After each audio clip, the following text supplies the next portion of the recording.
Welcome to the Credit Mix, where credit and finance meets news of the week. I'm Sandra Bernardo, Manager of Consumer Education. And I'm Kerrie Roberts, Community Manager of Social. So Happy New Year. Happy New Year. So happy to be back. We were off last week and so excited to be with you again this week. We hope you had a great New Year. I had a really restful one. How about you? How was Mine yours? was great. You know, I spent it with friends. We had a great New Year's Eve party and got to hang out. And yeah, it was excellent. We, did everything at home, had food brought in and lots of, champagne and did a good toast with everyone. And so got to catch a little bit of the performances on the New Year's Rockin' Eve. Nice. Mariah Okay. and everybody else. Of course. It was great. I actually didn't stay up until midnight this year. I have, as many of you know, a baby, and he's only 10 months. So I just decided to stay home. I was with my parents, but I was asleep by 9 o'clock. Oh my gosh. Hopefully, maybe next year I'll have a more exciting one. Right. But it was good to be with family. And, I, heard a lot about the Rockin' Eve. And, thanks to our crew who makes sure we have green tea. Thank gosh. So, Mariah, whenever you want to come to the Credit Mix, we'll take care of you, right? I know. I'm I couldn't believe when I saw the whole thing about the performance of her and how she basically stopped and wanted to have that. So, I understand it's probably so cold out there. Right.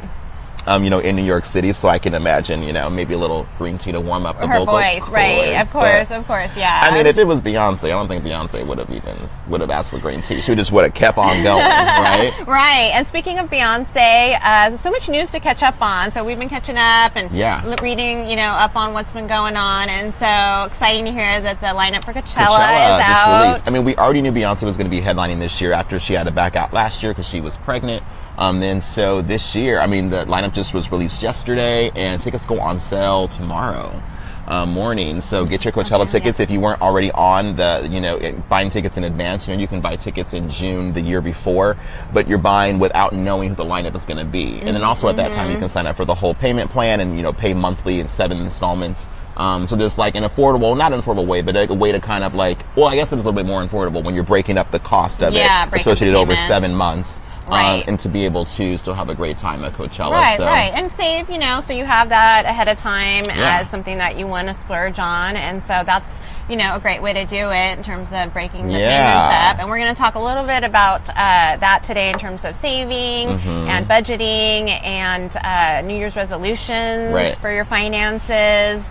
A lot that we want to cover today. A lot. So first, oh my gosh, but can we first talk about the chocolate issue?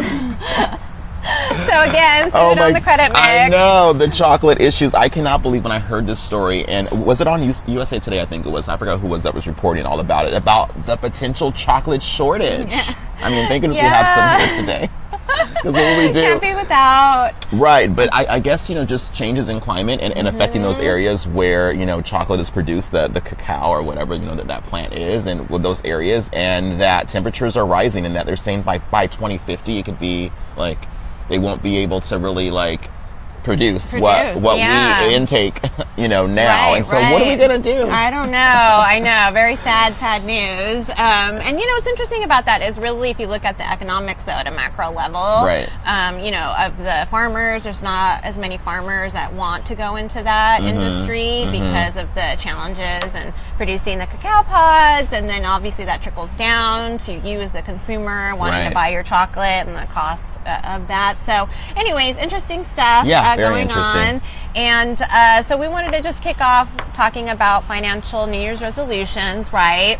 And we actually did a survey amongst consumers about their holiday, budgeting and shopping plans, and as well as their New Year's resolutions. And so, almost half said that their top resolution was to save more. Yes, the same thing was true. We actually ran a poll on New Year's Day on Instagram with the same thing. And we said, are you going to be focusing this year maybe more on just paying down, eliminating debt, or saving more money? And everyone was save money.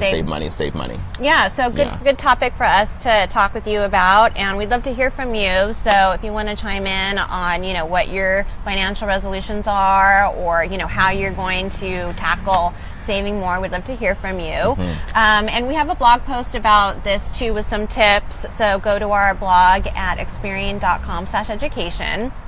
And, a couple of those are obviously, and we've covered a few in the past in chatting about this, but, some easy tips are to automate your savings, right? So just make sure you automate that deposit into your savings account. I do that now. I do it where basically a portion of my direct deposit automatically goes over into my savings account. So sometimes you're able to designate percentages of whatever your direct deposit amount is and go into the savings, and then so much into my 2 checking accounts that I have to pay bills and to spend on. But and it's very easy, and it's without any effort on my part. Exactly. Really. And I actually created another one too, because I do want to save for my son and just, putting away whether it's for his college or what have you. And so I just have another account, so that way I actually, am putting into it and keeping track of that specifically. So it's good if you have a very specific goal that you maybe create a separate account for that, and then you could put the money in, and it's kind of motivating when you see every month that money,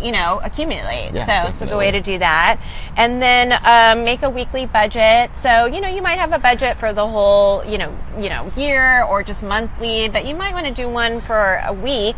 That way you keep track of it a little more closely, and you can make quick changes, and really you can start to keep track of those daily expenditures that you could easily cut out, like that morning coffee that you're spending, $5 on. Once you see a whole week of that, you might be buying lunch every day at work, it. as opposed to bringing in food maybe that's maybe leftovers from the night before. All of those little, even if it's like little $3 here and there, I mean, that all adds up if you try to multiply it by 5 or by 7, every day of the week. So. Absolutely.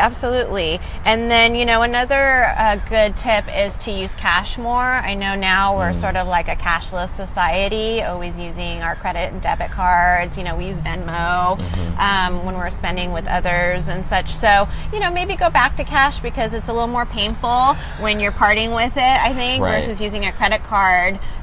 It's easy to just whip out the card and keep spending and not keep track. Or maybe on the other side of it, even just using the debit card. I mean, I think a lot of us would like to spend and to get, to cash in on those rewards when it comes to credit cards. So a lot of times you want to do the bulk of the spending maybe on a credit card, but I think the pain associated when you're using like a debit card, even where you're going to see that balance is going to go down immediately as soon as you make that purchase. I think you feel a little bit more like, okay, what have I done, as opposed to making a payment later on that credit card, when the statement comes in next month. And a lot of times what I do, if I do use my credit card, because I do like to do the points and gather those, but I just go into my online account, see how much is there, and I make payments throughout, the next month or so. I don't wait till the statement comes and the deadline. I just keep paying it off, so that it's really like a debit card, and I, see the expenditure right away. That's a good practice. Yeah, so a couple things to think about. And then in terms of planning for the year, a lot of articles out there, and of course go to our blog at experian.com/education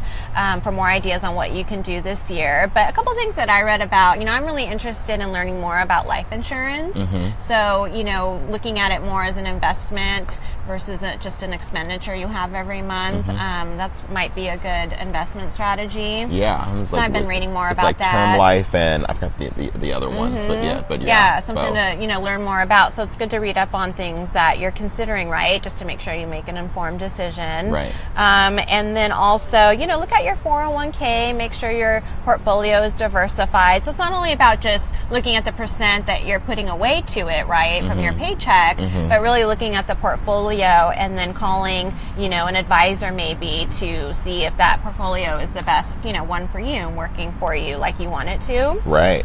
And then also what I read from a good blog called moneytips.com was, they said, again, to make goals very specific and to start small. So I know everyone's excited about the new year and, you're making your resolutions. And unfortunately, not a lot of people keep to those resolutions because sometimes you just make them too challenging, too hard to tackle, to keep. So start small, just make very short, specific goals. And then as you get along through the year, you'll probably be more apt to keep them because you get excited you're actually making progress. Yeah. And then you can scale that up a little bit. So a couple things to think about. Another one is, I'm sure many of you have some holiday debt, right? You use your credit cards to purchase all those Christmas gifts. And we have a question from a viewer that had asked us, should I tackle that by paying the card off entirely? Should I just, make the monthly payments and stretch that out? Because paying off your credit cards does affect your credit score. So we have our consumer card expert. We don't have it today? A little bit of change. No, we are going to implement a new segment for you guys that's going to be coming up, and it's called Ask Susie. And so you'll have the opportunity to ask us questions, and maybe Susie will answer your question during our broadcast. But we don't have anything to share for today. No, video's not up. But we do have that great question that did come in through Twitter, and that we will definitely take that back, and we will answer that question. But in the future, stay tuned for that. Okay, good. Sorry about that. So then, another topic related to that, obviously, is going into 2018, what financial changes are happening that might affect you? A lot of talk about the tax plan and changes with that. So much talk about the tax. I get my news every morning when I'm getting ready, on my Amazon Alexa, and there was so much talk about the tax, and I think a lot of people are. I feel like the way the perception is now, a lot of people are saying like, I thought it was gonna benefit the middle class, and it was sold to us in this way, and it's benefiting people that are more wealthy, and it's not. And so I feel like there's so much on social media about that, and everything has kind of been a lot. It's been really negative that I've seen a lot, and just from the normal people. So I've read quite a few articles. There was a good one in USA Today recently. I'll shoot that out on my Twitter account that I think gave a balanced view of it. I see it as a little bit more positive. I'm looking forward to it actually, because I think that tax breaks for corporations and those with, a little more wealthier, I think that actually moves the economy more. Okay. So meaning at a macro level, it helps and will trickle down to those in the middle class and, lower, because, hopefully corporations with their new tax cut down to 21% will invest that, right, in technology, innovation, hopefully invest that in their people, so higher wages, hiring more people, and then therefore that obviously will trickle down and help a little bit to everyone. So I'm actually excited about it. It's important to look at the changes when you file. It's not going to go into effect when you file this year, obviously. It's next year. Right. And a couple things that are key is that the tax brackets have changed, and the standard deduction doubles for most people from $6,350 to $12,000, which is a good thing. And then there's double the child credit, which I like because that's my first year being able to use that. Of course. And there's actually a good rundown of the key things on irs.gov. And again, I'll shoot out that link on my Twitter account as well. So, just take a look at everything and, let's keep a positive attitude and see how it goes this year. But it, might be actually a good thing. I did read a lot of, forecasters and economists did say that it probably will, move things in the economy, which is a good thing. So we'll see how that goes. And then a couple of other changes that we wanted to just bring up is the Federal Reserve is expected to raise short-term interest rates this year. Yes. So savings account interest rates might break 2% by the end of the year.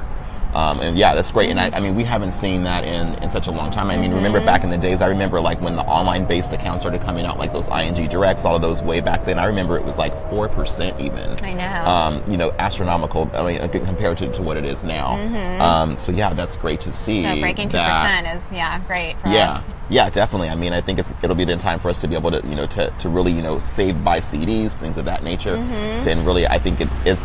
Gives you an incentive to actually want to save more. However, on the other side of it, I think it would be is that then it's probably going to be a little bit more expensive to borrow. So interest rates on that side of it will also go up too. So there's a balance there. Right.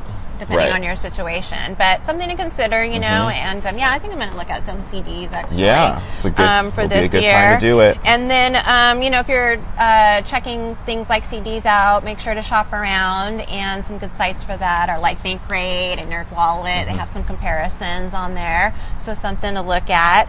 And also, for seniors, Social Security got a 2% cost of living increase. And something that they should think about is the retirement age, though, increased slightly. So meaning if you were born after 1954, the full retirement age increased. So it kind of goes up by month, and it's right now at 66, and it kind of bumps up to 67. Got it. So something for seniors to look at as well. Yeah. So a lot of changes, and just make sure to read up on it. And again, we have some interesting articles on our blog at Experian.com/education. Check them out. And then lastly, we know that you probably did a lot of shopping and you may not be ready to do some more, but January is actually a great time for deals on certain things. There are a lot of deals. White sales, TVs. We were looking at some different things and wanted to bring that to your attention. So, white sales. Yes, that's what I want to take part in. And white sales, for you guys who don't know, it's mainly, all of like bedding and linen and things of that, towels, all of that stuff, and usually why do they call it white, though? I don't know why either. I mean, I do like white sheets every once in a while. I do have some, but I will be definitely hitting like Macy's and all those places that are having like these deals during this time of the year, and picking up some bedding. So take advantage of those white sales. Yeah, and there's some good new things out there. So one is actually something we came across called brandless. Yes, and it's what the name says it's to be. It's brandless items. So I guess similar to something of when you go to a retail outlet and you get the private label product, something to that effect, right? The same, exactly. Only $3 for everything on the site. Everything. So it's almost like going to like a Dollar Tree place that has pretty much everything, and everything's $1. And then on this site everything's $3. And it's funny, they have every category is called like different aisles, like as if you're in like a store. And then everything, I mean, it's almost like Target, where there's like beauty, there's food, there's like supplies like for journal writing, there's home goods. There's everything, vitamins, multivitamins, everything, and everything is $3. And so it's super cool site. I was fascinated when we found out about it, and some reviews, actually said the products are good. So you'll have to, try it out for yourself. But we thought that was pretty interesting. Yeah, and they also give back. And I guess if you sign up for a membership or when you purchase, they also will give meals to those that are less fortunate, that are in need for hunger. So they're also giving back when you're spending your $3 for all the different items, which is a great thing. So it's great. And another thing that I've always done too, which I know you do too, is check out Groupon. So right now, of course, everyone wants to maybe get in shape. That's their New Year's resolution. So you're looking at fitness classes. Right. And so, definitely check out Groupon for all those deals. Because you can, instead of signing up right now for a full membership and you're just not sure, how much you'll maximize it, just do some Groupons for different classes. There's lots of different ones for classes. I even seen one last night for the actual gym that's like in my area, where you can sign up for like a 3-month or a 1 month with one personal training, and just to try it out.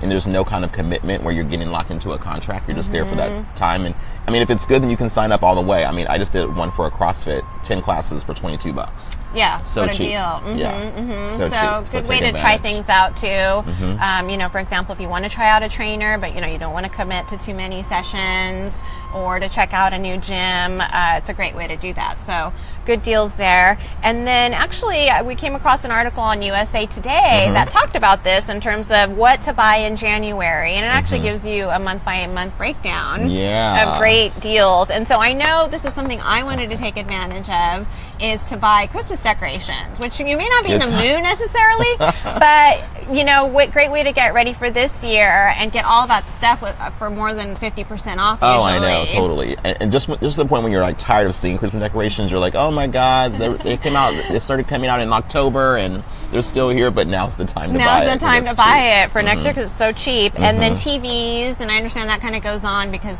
Super Bowl's coming up in February. Yeah, so end of football season usually always it's going to be time to rack up to get the new TV. Which so that would be Sandra good for needs me. one. Because I need a TV. You guys, Sandra has like legit like the old TVs like from back in the day. I have the box still. It's a Sharp. And it weighs a ton.